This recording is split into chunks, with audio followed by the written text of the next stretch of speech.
back to New Rockstars. It's me, MT, and who is the secret identity behind Venom in Insomniac's Spider-Man 2? The developers have already come out and said that the Venom in Spider-Man 2 will not be Edward Brock or someone who has bonded with Venom in the past. And hey, this video was sponsored by Squarespace, the all-in-one platform that makes launching your own website a breeze. But even so, can we still deduce who is wearing the hungry juice? Hey, that rhymes. Well, I believe we can. In fact, I think that there are a couple of Insomniac Spider-Man characters that could actually end up being the Venom that gets the privilege of fighting not one, but two science nerds in spandex. What a deal. So let us explore those possibilities together, my nerd babies. But like always, do not forget to hit up nerdriot.shop to pick up a new Spider-Verse inspired shirt today. When I asked you guys on Twitter who you think Venom will end up being in Spider-Man 2, the answer that I got the most was overwhelmingly Harry Osborn. And honestly, I get it. I mean, we first see the Venom symbiote inside of a big ass green science tube attached to Harry Osborn at the very end of the first Spider-Man game, after all, as part of an attempt by Norman Osborn to cure his son of his Auskelis syndrome, the same terminal disease that killed Mama Osborn, which is why Norman Osborn is a cranky ass bitch all the time. So it wouldn't be too crazy of a stretch if Venom's familiarity with Harry Osborn's biology causes him to ultimately choose to bond with Harry after Peter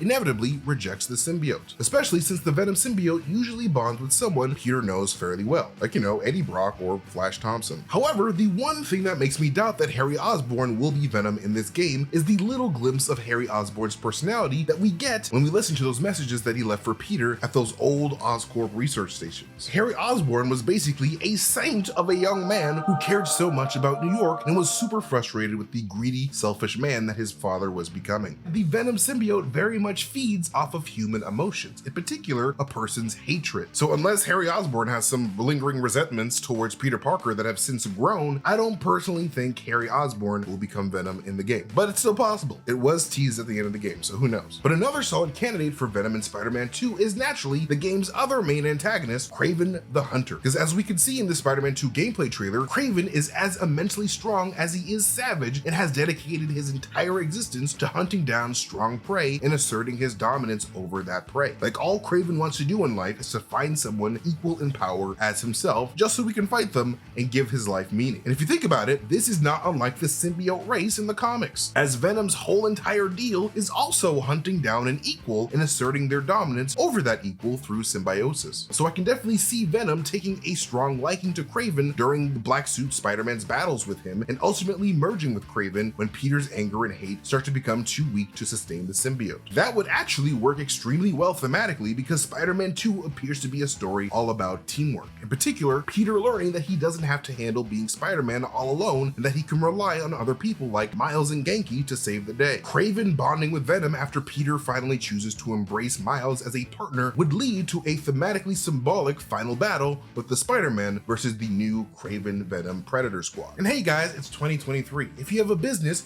you should have a website. And if you're gonna have a website, you should be using Squarespace. Squarespace is an all-in-one platform that provides you with everything you need to do whatever you need with your website. If you're just getting started, you can build your site using one of Squarespace's professional website templates. They have designs for every category and use case, and they make it super easy to customize your look, update content, and add features to fit your unique needs. And if one of your needs is merch, Squarespace makes it easy to do that too. You can design your products, then save time and money by letting Squarespace handle production, inventory, and shipping. And if you're selling something besides merch, whether that means physical goods, digital goods, or a service, Squarespace makes it easy to build your storefront and grow your business. Check it out for yourself and head to squarespace.com for a free trial. And when you're ready to launch, go to squarespace.com/newrockstars to save 10% off your first purchase of a website or domain. And we thank Squarespace again for sponsoring this video. But if not Harry or Kraven, I could also see Insomniac choosing Norman Osborn as Venom. They've obviously teased Norman Osborn's origins as the Green Goblin hard in the first game, but Insomniac could easily alter Norman Osborn's Green Goblin origin story in this universe by having Norman first bond with the Venom symbiote in his first matchup against Spider-Man. And though, yes, I am aware of the existence of Venom President Osborn from Spider-Punk's universe, the comics, it was still a different universe from 616. And And we've got to remember that Norman Osborn does appear to be super obsessed with unlocking the secrets of the darker parts of science in this universe, and has applied this dark science to create the monster that would become Mr. Negative. Knowing that Norman Osborn has been messing with dark matters for so long, it wouldn't be too much of a stretch if some of that Venom goo got on Norman and began the process of warping his emotions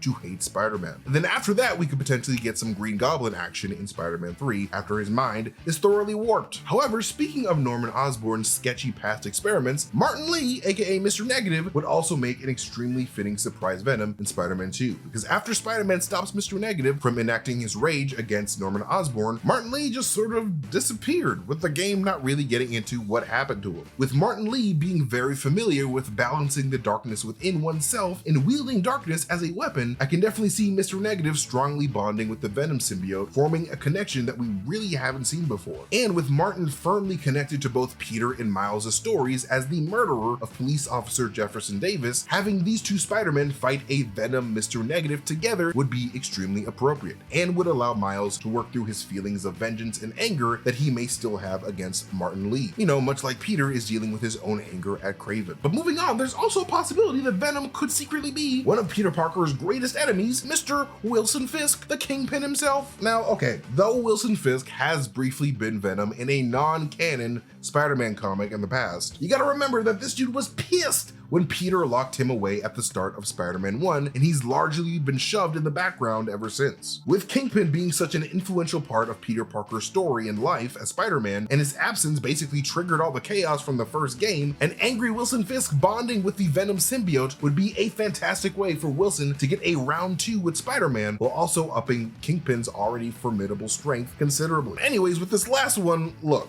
I know it's a little bit wild, but I'm gonna need you guys to walk with me here, because Venom could also very much be the son of J. Jonah Jameson, the astronaut J. Jonah Jameson III. The only reason why I say this is because in both the 90s animated series and in the first Venom movie with Tom Hardy, John Jonah Jameson III's space shuttle is what initially brings the symbiotes to the planet Earth. And since Insomniac has established in the Miles Morales game that JJ3 exists as an astronaut in this universe, listening to his father's radio show from a space station orbiting Earth, including him in Spider-Man 2, and then revealing him to be the Oscorp-funded astronaut that actually ends up finding Venom in the first place, would be extremely fitting. And if JJ3 ends up hating Spider-Man as much as his dad over time, this would be the perfect opportunity for the Venom symbiote to bond with the first human that they saw. And this would sort of be like when JJ3 got angry at Spider-Man in the Spectacular Spider-Man cartoon when he was Colonel Jupiter.